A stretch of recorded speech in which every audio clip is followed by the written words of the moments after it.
Hello friends, ఈ వీడియోలో మనం 2 టాపిక్ల గురించి మాట్లాడుకుందాం ఫ్రెండ్స్. నా అన్వేషణ పతనం మొదలైందా? గత కొన్ని రోజుల్లో 10 లక్షల మంది తన్ని అన్ఫాలో చేశారు సోషల్ మీడియా ప్లాట్ఫామ్లో. అండ్ ఇంకా అన్ఫాలో చేయాల్సిన వాళ్ళు చాలామంది ఉంది. వాళ్ళందరికీ చేరేలా ఈ వీడియోని లైక్ చేయండి, షేర్ చేయండి. అండ్ రెండో విషయానికి వచ్చి, సాయిబాబా దేవుడే కాదు, సాయిబాబాని నమ్మే వాళ్ళకు సిగ్గు శరం లేదంటున్న మాధవిలత.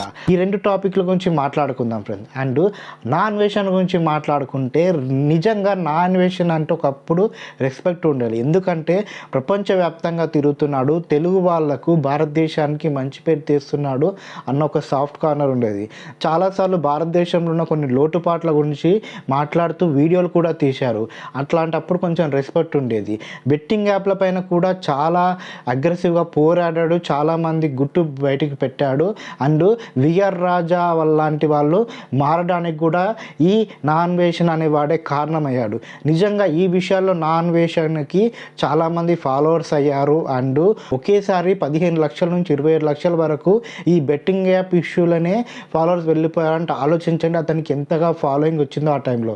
అండ్ ఆ తర్వాత అడపదడప కొన్ని ఇష్యూల మీద మాట్లాడారు. కొంతమంది ఇన్ఫ్లుయెన్సర్ల గురించి మాట్లాడుతూ ఇష్టం వచ్చినట్టుగా బూతులు మాట్లాడుతూ వాళ్ళ తల్లులను, వాళ్ళ అక్కలను, చెల్లెలను ఇష్టం వచ్చినట్టుగా మాట్లాడుతూ వచ్చేవాడు. ఆ సమయంలో చాలామంది తన వాక్యాలను ఖండించారు.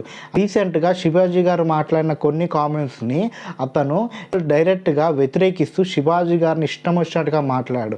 ఆ సమయంలో చాలామంది బయటకు వచ్చి ఇలా బౌద్ధులు మాట్లాడడం కరెక్ట్ కాదంటూ అతన్ని హెచ్చరించారు కూడా.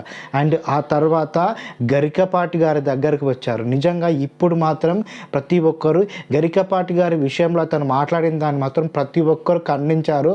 అప్పటి నుంచే నా అన్వేషణ పతనం మొదలైనట్టుంది. అండ్ ఈ పతనానికి మరో కారణం, అది పెద్ద కారణం, భారతీయులు తమ తల్లితో సమానంగా చూసుకునే సీతామాత గురించి ఇష్టం వచ్చినట్టుగా మాట్లాడడం, మన హిందువుల మనోభావాలు దెబ్బతినేలాగా మాట్లాడారు. అండ్ ద్రౌపది దేవి గురించి కూడా ఇష్టం వచ్చినట్టుగా మాట్లాడారు. ఈ మాటలు ప్రతి ఒక్క హిందూ మనసులోకి వెళ్ళిపోయాయి. ప్రతి ఒక్క తెలుగువాడు ఇతనిపై సీరియస్ అవ్వడం మొదలుపెట్టాడు. అప్పటి వరకు సైలెంట్గా ఉన్న చాలామంది ఇన్ఫ్లుయెన్సర్లు ఇతనిపై వీడియోలు చేయడం, ఇతడు చేసిన పనులను, ఇతడు మాట్లాడిన పనులన్నింటినీ బయట పెట్టడం మొదలుపెట్టారు. అండ్ ఇప్పుడు ఏకంగా సోషల్ మీడియాలో ఇతనికి 10 లక్షల మంది వరకు అన్ఫాలో కొట్టినట్టుగా, అన్సబ్స్క్రైబ్ కొట్టినట్టుగా తెలుస్తుంది. యూట్యూబ్లో 5 లక్షల నుంచి 7 లక్షల వరకు అన్సబ్స్క్రైబ్ చేసినట్టుగా, ఇన్స్టాలో 5 లక్షల మంది అన్ఫాలో కొట్టినట్టుగా తెలుస్తుంది. అండ్ ఇతను బయటకు వచ్చి ఇప్పుడు క్షమాపణలు చెప్పినా కూడా చాలామంది ఇతని క్షమాపణలు అంగీకరించడం. ఎందుకంటే ఇతను చెప్పే క్షమాపణలు కూడా వ్యంగ్యంగా ఇష్టం వచ్చినట్టుగా ఉంది. నేను హిందువుని, నేను భగవద్గీతను పట్టుకొని తిరుగుతాను, నేను విఘ్నేశ్వరుని విగ్రహాన్ని నా బ్యాగ్లో పెట్టుకుంటానని చెప్పిన ఇతని ఓల్డ్ వీడియోలు తీస్తే ప్రతి ఒక్క దాంట్లో హిందువులను, హిందూ మతాన్ని, హిందూ దేవుళ్ళను తక్కువ చేస్తూ, చులకనగా చేస్తూ మాట్లాడుతూ వచ్చిన వీడియోలే. అండ్ వాటన్నిటిని ఒక్కొక్కటిగా ప్రతి ఒక్కరు బయటకు తీసి వాటి మీద క్వశ్చన్ చేస్తున్నారు. అండ్ స్త్రీల గురించి గొప్పగా మాట్లాడి, స్త్రీల వస్త్రధారణ గురించి గొప్పగా మాట్లాడిన అన్వేషణ ప్రీవియస్గా ఆడవాళ్ళు దుస్తులు పెట్టి మరీ సంపాదిస్తున్నారు, దుస్తులు ఇప్పుకొని సంపాదిస్తున్నారంటూ ఆడవాళ్ళని కించపరుస్తూ మాట్లాడిన వీడియోలు కూడా బయటికి తీసుకొస్తున్నారు. అంతేకాకుండా భారతదేశంలో అమ్మాయిలకు సేఫ్టీ లేదంటూ మాట్లాడుతూ వేరే దేశాలకు వెళ్ళి అక్కడ పిచ్చులపై నేను ఆడతానంటూ బూతులు మాట్లాడుతూ వేరే దేశపు స్త్రీలను హైర్ చేసుకుంటాను నేను కొన్నాళ్ళకంటూ ఇష్టం వచ్చినట్టుగా మాట్లాడుతున్న అన్వేషణ నిజస్వరూపము బయటికి రావడంతో ఇప్పుడు అతన్ని అన్ఫాలో చేయడం మొదలుపెట్టారు. ఇంకా చాలామందికి ఈ వీడియోలు చేరాలి ఫ్రెండ్స్. ఇంకా చాలామంది ఈ నా అన్వేషణ యొక్క నిజస్వరూపం తెలుసుకోవాలి.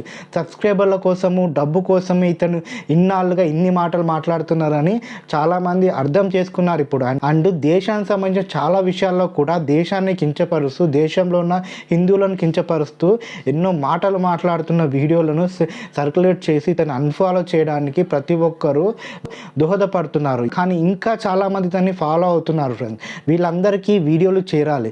వీళ్ళందరూ అన్సబ్స్క్రైబ్ చేయడం మొదలుపెట్టారు.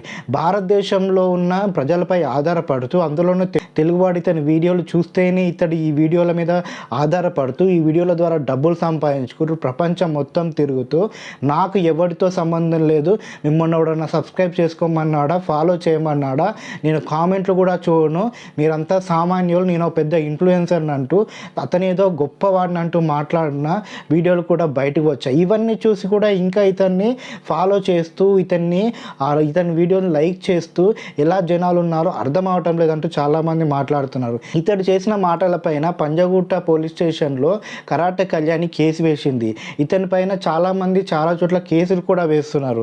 భారతదేశ పాస్పోర్ట్తో ప్రపంచమంతా తిరిగే ఈ నా అన్వేషణని భారతదేశానికి తీసుకొని వచ్చి ఇక్కడ చట్టాలకు అనుగుణంగా ఇతను శిక్షించాలని చాలామంది కోరుకుంటున్నారు. ఇది ఖచ్చితంగా జరగాలి ఫ్రెండ్స్. ఇలాంటి వాళ్ళకు బుద్ధి రావాలి. ఎందుకంటే ఎవడు చూసినా హిందూ మతాన్ని, హిందూ దేవుళ్ళని తక్కువ చేస్తూ మాట్లాడతారు అండ్ ఇష్టం వచ్చినట్టుగా మాట్లాడతారు. ఎందుకు హిందువులంటే అంత చులకన, హిందువులు సహనంతో ఉంటారనా, ఏమీ అనలేరనా, హిందువుల్లో అన్ని రకాల వాళ్ళు ఉన్నారనా, హిందువులో సెక్యులర్ అంటూ తిరిగే వాళ్ళు ఉన్నారనా, అందుకే నేను హిందువులంటే మీకు అంత చులకనగా అంటూ చాలామంది మాట్లాడుతున్నారు. అండ్ ఇది నా అభిప్రాయం కూడా. హిందువులంతా జాగ్రత్తగా ఉండాలి. ఇలాంటి మూర్ఖులు మాట్లాడే మాటలను మనం తిరగబడాలి. అండ్ ఎవరైనా మన ధర్మం జోలికి వస్తే ఖచ్చితంగా వాళ్ళని రెసిస్ట్ చేయాలి. హిందూ మతాన్ని ఎవడు ఏం చేయలేడు ఫ్రెండ్స్ నా దృష్టిలో మాత్రం. ఎందుకంటే కొన్ని వేల సంవత్సరాలుగా ఎన్నో వేల మంది దండెచ్చి వచ్చినా, దాడి చేసినా మన హిందూ మతం చెక్కు చెదలేదు. ఇప్పటికి మన వెంకటేశ్వర స్వామి అలాగే ఉన్నాడు, మహాశివుడు అలాగే ఉన్నారు, అయోధ్య రాముడు అలాగే ఉన్నాడు, మన మనస్సులో ఆ శ్రీ ఆంజనేయ స్వామి అలాగే ఉన్నాడు. ఇలాంటి హిందువులను ఎవడు ఏం చేయలేడు. కానీ హిందువుల్లో యూనిటీ మాత్రం వీళ్ళు దెబ్బతీయడానికి ప్రయత్నిస్తున్నారు అన్నట్టుగా అర్థమవుతుంది. అండ్ రెండో విషయానికి వస్తే మాధవిలత. నిజంగా ఈవిడ ఏం చెప్పాలనుకుంటుందో, ఏం చేయాలనుకుంటుందో అర్థమే కాదు ఫ్రెండ్స్. ఎందుకంటే ఎందుకు ఈ మాట అనాల్సి వస్తుందంటే, సాయిబాబా గురించి ఇప్పుడు మాట్లాడాల్సిన అవసరం ఏంటి? ఎవరి నమ్మకం వాళ్ళది కదా. హిందువులు చాలామంది సాయిబాబా దగ్గరికి వెళ్తారు, సాయిబాబాని దేవుడుగా చూస్తారు. అసలు సాయిబాబా దేవుడు ఎందుకు అవుతాడు, అతను ఆఫ్ఘాన్కి చెందిన ముస్లిం అంటూ చాలా మాట్లాడారు.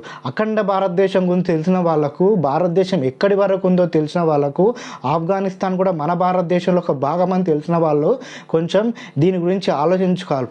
ఆయనను ముస్లిం అని చెప్పడంలో ఆయనను సేవించే వాళ్ళను, ఆయనను నమ్మే వాళ్ళను కించపరిచినట్టే కదా. హిందువులంతా సాయిబాబాని మొక్కుతారు. సాయిబాబాని మొక్కిన ప్రతి ఒక్కరూ రాముణ్ణి మొక్కుతారు, శివుణ్ణి మొక్కుతారు, ప్రతి ఒక్క దేవుణ్ణి మొక్కుతారు. హిందుత్వం అనేది సాయిబాబా భక్తుల్లో నిండిపోయింది. ఏ మతానికి చెందిన వాళ్ళు కూడా సాయిబాబాని మొక్కరు. ఇలాంటి సందర్భంలో ఎందుకు సాయిబాబా భక్తులు అండ్ హిందూ భక్తులు అంటూ వేడి చేస్తూ హేట్రేట్ పెంచడానికి ప్రయత్నిస్తున్నారు ఇలాంటి వాళ్ళు? ఇంకా సాయిబాబా గురించి చర్చలేంటి? సాయిబాబా ఎక్కడ నేను దేవుణ్ణి అని చెప్పుకోలేదు. ఆయన అందరికీ సేవ చేయాలని చెప్పారు. సాయిబాబా గుళ్ళమైన సాయిబాబా చారిటబుల్ ట్రస్ట్ అంటూ సాయిబాబాకు సంబంధించిన చాలా స్వచ్ఛంద సంస్థలు బయట ఎన్నో వర్క్ చేస్తున్నాయి. నా చిన్నతనంలో పంజాగుట్టలో ఒక సాయిబాబా గుడిలో ఫ్రీగా వైద్యం చేయించుకునే వాళ్ళం మేము. అక్కడికి ఓన్లీ హిందువులే వచ్చేవారు కాదు, అన్ని మతాల వాళ్ళు వచ్చేవారు. అండ్ ఫ్రీగా చిన్నపిల్లలకు ట్యూషన్ చెప్పేవారు, బుక్స్ ఇచ్చేవారు, బ్యాగ్స్ ఇచ్చేవారు. ఇలాంటి ఎన్నో సేవా కార్యక్రమాలు చేసేవారు. అంతేకాకుండా శ్రీరామనవమి వస్తే ఆ రాముల వారి కళ్యాణం చేసి ప్రతి హిందువుకి అక్కడ భోజనాలు ఏర్పాటు చేసేవారు. ఇలా ఉన్న హిందువులన్నీ, కలిసి ఉన్న హిందువులందరినీ సాయిబాబాని మొక్కుతూ ఇంకా మన దేవుళ్ళని కూడా మొక్కుతున్న హిందువులను ఎందుకు డివైడ్ చేయడానికి ప్రయత్నిస్తున్నారు? సాయిబాబా అనేవాడు ఒక దేవుడు కాదు, దయ్యం అంటూ మాట్లాడింది. సాయిబాబా భక్తులకు సిగ్గు శరాలు లేవంటూ మాట్లాడింది. ఇలాంటి వాళ్ళను కూడా మనము ఈ నాన్వేషణ కోణంలోనే చూడాలి ఫ్రెండ్స్. ఎందుకంటే హిందువుల్లో డివైడ్ చేసి పబ్బం గడుపుకోవడానికి ప్రయత్నిస్తున్నారు వీళ్ళంతా. వీళ్ళతో మనం జాగ్రత్తగా ఉండాలి. హిందువులంతా ఏకతాటిపై ఉండాలి, మనమంతా ఒకే మాటపై ఉండాలి. రాముణ్ణి మొక్కినా, శివుణ్ణి మొక్కినా, వెంకటేశ్వర స్వామిని మొక్కినా, ఏ దేవుణ్ణి మొక్కినా కూడా మన ధర్మం ఒకటే చెప్తుంది, మంచి మార్గంలో నడవాలి, ఇతరులకు సేవ చేయాలని చెప్తుంది. భగవద్గీతలో శ్రీకృష్ణుడే చెప్పాడు, మీరు ఎవరిని నమ్మినా మీరు నమ్మేలా చేసేది నేనే, అంతర్యామి నేనే, మీరు ఏం చేసినా మీ వెనక నేనే ఉంటాను, మీ కర్మను మీరు పాటించండి అంటూ గొప్పగా చెప్పాడు ఆ శ్రీకృష్ణ పరమాత్ముడు. దాన్ని ఫాలో అవుదాం, మనకు నచ్చినట్టుగా మనం ఉందాం, మన ధర్మాన్ని మనం కాపాడుకుంటూ మన ధర్మం జోలికి వస్తే వాళ్ళని తీవ్రంగా ఖండిస్తూ ఉందాం. ఖచ్చితంగా ఈ వీడియో అందరికీ షేర్ చేయండి ఫ్రెండ్స్. మొదటిసారిగా మా ఛానల్కి వస్తే ప్లీజ్ నా ఛానల్ని సబ్స్క్రైబ్ చేసుకోండి. నాకు మీ సపోర్ట్ ఇస్తున్నానండి. Thank you friends.